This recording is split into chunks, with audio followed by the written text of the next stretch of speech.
Hello, my name is Deanna Rodger, and I'm a poet and performer and facilitator. And in this video, I'm going to share with you my poem Terminals and give you a task for you to take forward into your own poetic journeys. I got into poetry through being facilitated, through some people giving me tasks and exercises to help me begin to create poems and guiding me through things to kind of look out for, what poems I should read, which would create access points so that I could kind of start building my own style and taste.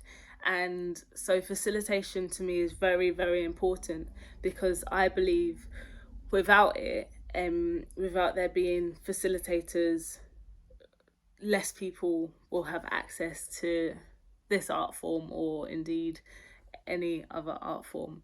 And so it forms a big part of my practice and profession. And so I'm delighted to be able to kind of package something together for you on this very important anniversary of the Windrush.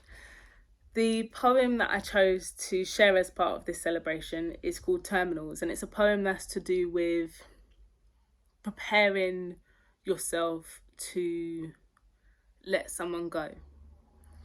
And the reason why I chose this poem for this celebration is because when I think of the Windrush, I think not only of the people arriving in Britain, but I think of that moment when they decided to leave their homes, leave their friends and their families and their loves and their jobs and their foods and all of these things. And I think about that moment of departure and the sorrow and the sadness and the grief and the hope and the love that must have been present in so many of those stories.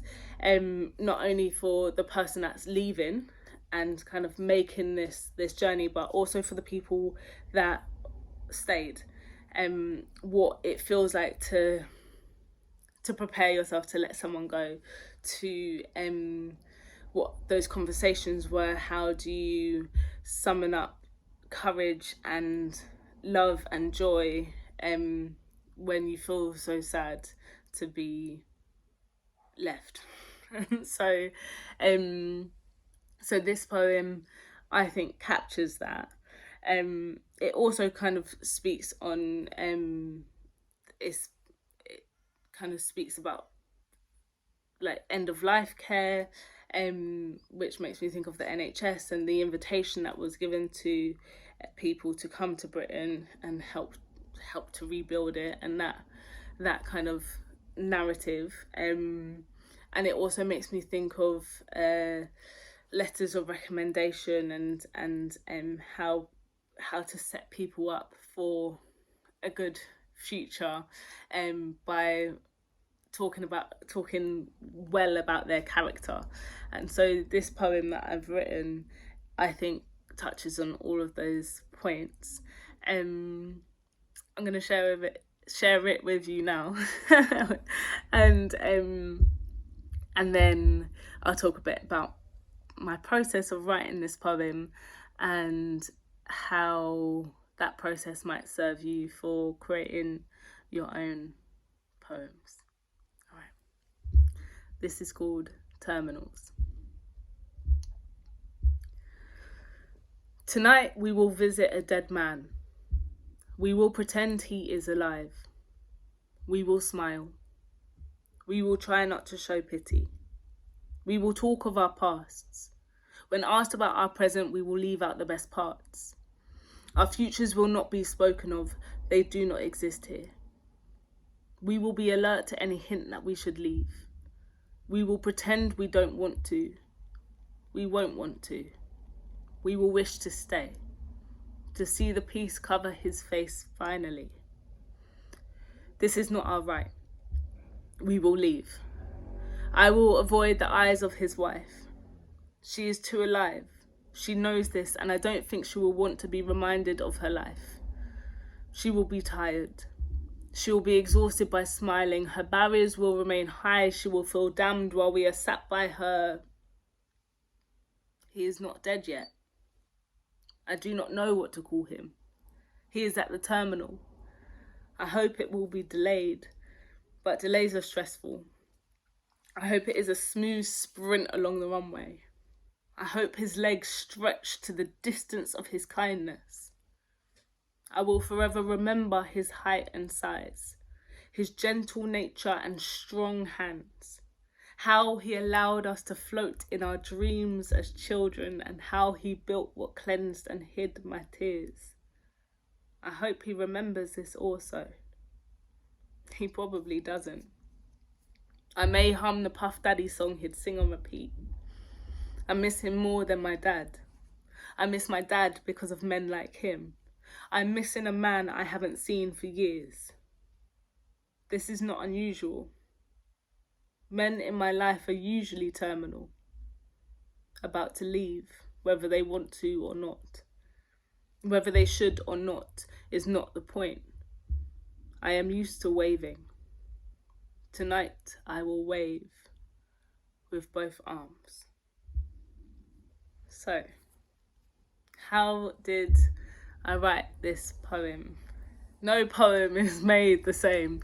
Each poem has their own process and way of kind of pulling itself out and plonking itself into the world. And this poem is one of those rare magic poems that seemed to just appear when I sat down to write it. But when I peeled that back a bit, it was in me way before I sat down to write it. It was something that I was thinking about and imagining and questioning and kind of really preoccupied in my brain. There was a lot of activity as to what would happen when I go to this space, what I would say, how I would stand, what I'd do with my hands, what should I bring. There was a great feeling of uncertainty, and I was trying to pin it down into something certain. And this is another reason why I wanted to share this poem as part of this anniversary, this entering into the unknown and having to have a will, a determination that something will be made of it, something will happen in this new time, in this new space, in this unknown situation, in this unknown scene. And so although I wrote it in one go, which is what I'm going to encourage you to do following the imagination task, I had been thinking about it for a very long time. I had been thinking into all the spaces as to what could happen in this scene. And then I just wrote those things that I was thinking about. This poem is based on a real life situation. So I was going to visit someone who was dying. But our imaginations are a very powerful tool. And so for your imagination exercise and the thing that you want to write about, you might want to write about something that's real and true, but you might also just want to make something up. And our imagination allows us to do that. Even if we're writing about something real or true, we're thinking into the future of it. So it hasn't actually happened, and so we still need to employ our imagination as to what will happen in that space.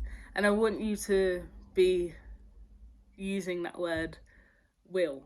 I will, she will, they will, we will, this will, to give it that level of certainty. Okay, so I want you just to kind of find somewhere comfy, think about something that you've got to do in the future, big or small. Go to school, climb a mountain, greet aliens, make a meal, whatever it is. And you can do this for lots of different scenarios. And I want you just to imagine what will happen when you do that. What are all the things that can happen when you set about to do that task or enter into that space? Who will be there? What will you see? What might you say? What might you smell? What will you do with your hands? What will you remember? And And then once you've got to the point where you're like, oh man, I can't imagine anymore, my brain is so full, it's overspilling, then I want you to sit and write it out for 10 minutes solid. Don't stop writing, just write it out for 10 minutes solid, everything that was in your brain, and more. So allow each line to lead into the next line. You don't have to write it out exactly how you were thinking it, but just allow the process of writing to generate new certainties in your scene. Once it gets to the end of 10 minutes or however long you want to spend on that, then you can just read back over it and see whether you want to shift anything about, see what has come up, see whether you can find any poetry in it. So in all honesty, I just wrote out what was in my brain, but now when I read it back through, why it is now a poem is because I can see the poetry in it, in lines such as, we will be alert to any hint that we should leave. I was just writing that as like, we're gonna just be on edge and very present, like that we should leave. But actually the word alert makes me think of the hospital space that we were in, and also this idea of him leaving, this person leaving. And so once you've written it all out in that 10 minutes, then just read back over and just receive it, allow it to wash over you, and allow yourself to detect the subtle poetry that is inherent in our writing, whether or not we know it. Enjoy using your imagination and thinking about something potently, and enjoy spending time immortalizing it onto paper. No one else can write in the way that you write or imagine in the way that you imagine. And so I hope that this is an invitation to you to join the poetry community. It's definitely a welcome. The more poets, the better, in my opinion. Have a lovely time. Thank you so much for listening. Bye.